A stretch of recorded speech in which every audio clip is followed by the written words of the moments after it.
was a time when we were talking about actor. Parati niya sinasabi na, you know, paano ba natin matutulungan talaga yung ating mga members? How can these programs impact the lives of our community? So parati niya sinasabi at tinatanong yan. Paano natin ito paano ito magiging sustainable? Ano ba yung magiging contribution nito sa buhay ng ating mga aktor? So parati siyang mindful doon. And I think bilang isang public servant at matagal na sa industriya, yun yung mga bagay na talaga na nagmamatter sa kanya.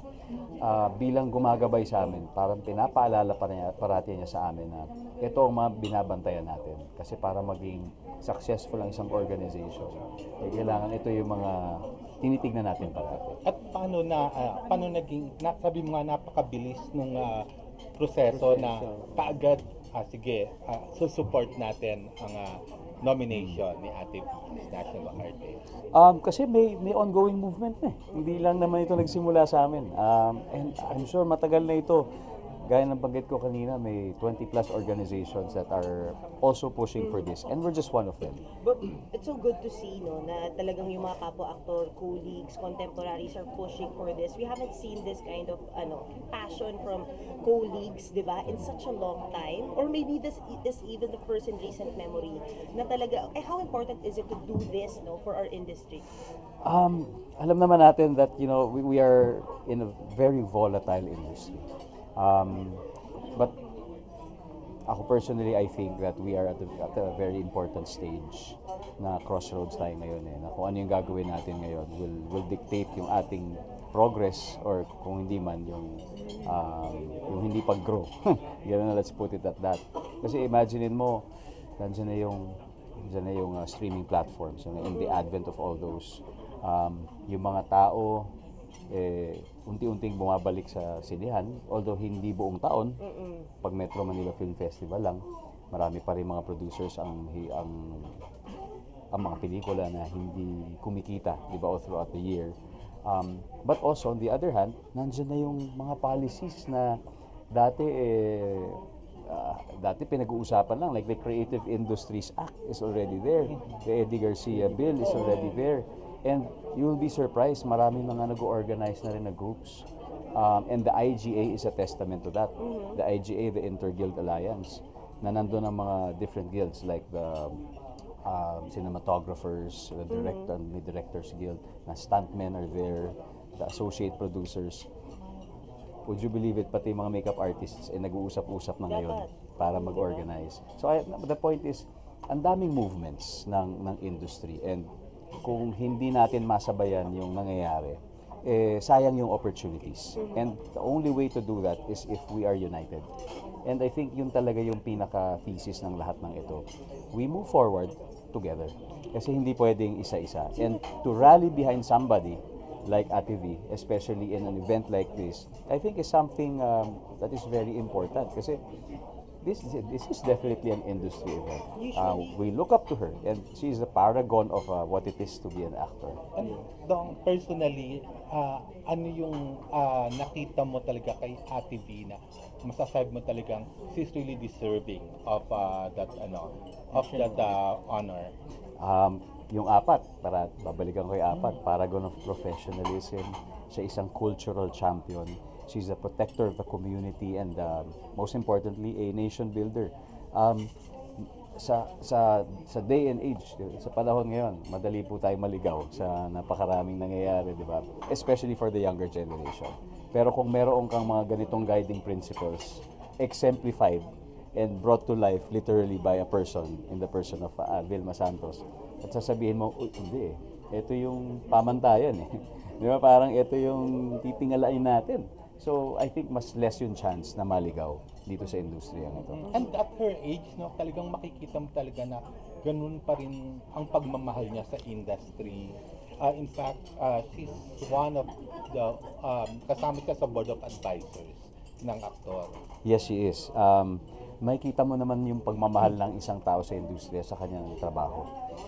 Recently, when I met you in Tokyo, di ba, she's participated in the Metro Manila Film Festival. I don't know kung magpa-participate siya ulit ngayon. isipin nyo, after coming from public service, talagang nasa puso talaga niya yung paggawa ng pelikula. Feeling ko, up to her last breath, yun din ang gagawin niya. Diba? So yung commitment ba na yun is something that we rarely see. So talagang, grabe talaga yung paghanga po sa kanya. Nagkaroon na ba ng communication between actor or yung iba pang mga nagsusupport sa kanya and Ate V? None yet. None yet. Pero maganda, it would be nice to have that. And sorry, siguro pag malapit na. Ding Dong, nakita ko ngayon nag-hangout kayo nila Piolo, nila Maylene, and the other people part of actor. And sometimes nakikita lang natin sa mga collab projects, di ba? Oo. What goes behind the scenes? Ano mga pinag-uusapan nyo? Kasi di ba Piolo lended the studio. Yeah, Ang ganda ng alliance na gano'n na we never thought we'd see it. Yes. Sa totoo lang, mas interesting yung... So, syempre, iba yung kapag may pelikula na ginawa. Oo naman. Maraming interesting na pag-uusapan sa behind the camera. And ang maganda ron, hindi lang siya basta-basta usapan na, oy, gano'n tayo, good time tayo, etc. Pinag-uusapan talaga kung ano yung gusto nating future para sa ating community. And nakakatuwa because especially like si Piolo is very excited, he's very proactive sa kung anong pwede niya ma-contribute dito sa industriyang ito. And I'm sure ganun din ang ibang mga members. Kailangan lang talaga ng tamang platform and ng tamang stage, for them to do that. So ano ngayon na pag-usapan niyo? Ano yung hindi naman reklamo, no, pero parang yung pressing issue? Pressing issue? Uwian, dalawa. Cut off time. Yeah, meron eh. Hindi, kasi meron na. Pero minsan daw kasi hindi pa rin nasusunod. Diba? I mean, the studios sometimes are, they're big. But of course, you guys are big actors as well. So how does that go hand in hand? Personally, wala pa ako alam about yung mga hindi nasusunod. Especially nung napasa na. Kasi recent lang yan, di ba? So, I think we have to give it more time because yung IRR has not been written yet. So ngayon nandun pa rin sa stage na ano ba talaga yung mga may mga nuance kasi sa gitna yan, may mga tanong pa, paano ito, paano yan, at masasagot yan kapag may IRR na. Pero ang mahalaga dyan ay number one, nandun na yung naipasa na siya, people acknowledge it already, and more importantly, it's a sign that the conversation has already started. Meaning, the conversation between us, the private sector, and the government. Diba? Kung ano man yung mga hinanaing, kung ano yung mga yung kinakailangan, nag-uumpisa na yung pag-uusap. At hindi lang kasi ito ang kailangan i-address. Especially, let's say, if you talk about work hours, marami ibang issues. Like taxation for producers. They also have to be addressed. Incentives and so many other things. Pero ang mahalaga, nag-uumpisa na yung pag-uusap. At nangyayari na siya ngayon. Kaya dapat, sana hindi tumigil ang momentum. So sana yung stakeholders will still continue to lend their voices, or kaya wag silang magsawa at mapagod na talakayin yung mga mahalagang bagay nito.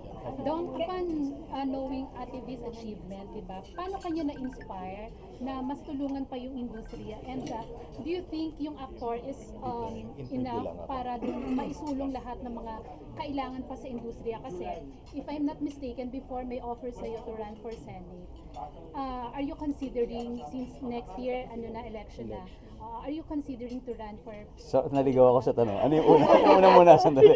Yung una. Paano ka na-inspire ni Ate V? Okay. Yan muna. Sige. Paano na-inspire? Sabi ko nga parang, bakit kaya yung isang tao bakit kaya may long-lasting impact ang isang tao sa'yo? Hindi mo naman siya nakakasama araw-araw, pero parang pag nagkita kayo, parang ganun. May warmth na parang mo siyang nanay na may ganung pakiramdam parate whenever you're around Ate V. And I think it's because of her genuine approach to everything and to everyone.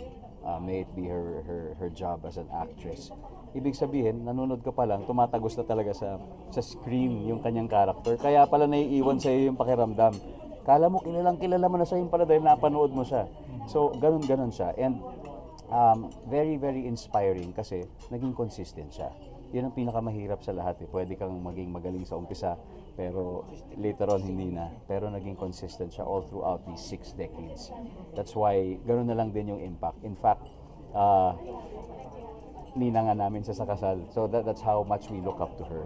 'Di ba na talaga yung aming marriage ay inspired also by her, 'di ba? So yung next question, katulad ng sinabi ko, do you think enough na yung actor PH para maisulong niyo lahat ng mga gusto niyong changes sa industry, or sa tingin mo mas kailangan mo pa ng position sa government? Kung enough yung actor, well, the answer is no, because yun yung reason, precisely the reason why we came together. Kasi kung meron kang gustong gawin for the industry, hindi mo pwede naman, pero mahirap gawin mag-isa. Pero kung sama-sama kayo, di ba, together as a community, you push for reforms, you push for further development of your community, kung sama-sama nyo gagawin yun, mas nagiging madali. And kung aktor lang ang gagawa nun, hindi rin